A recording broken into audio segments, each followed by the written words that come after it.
আজ বানাবো লাউ ডাঁটা আলু পোস্ত।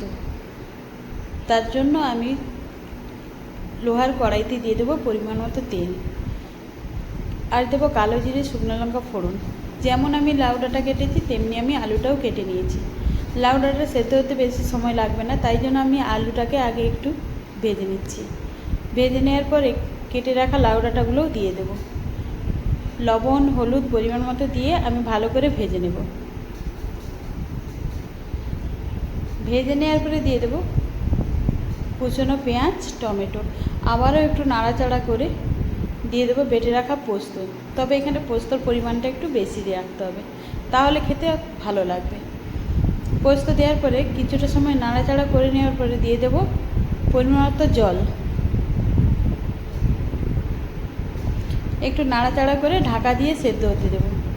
ঢাকা খুলেই দেখুন গা মাখা হয়ে গেলেই ভালো করে নাড়াচাড়া করে, যারা মিষ্টি পছন্দ করেন মিষ্টি দিতে পারেন, আর দেবো কাঁচা সর্ষের তেল।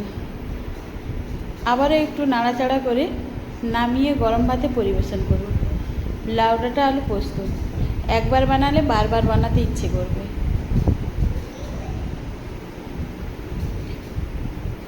একবার বানিয়ে কিন্তু দেখতে পারেন।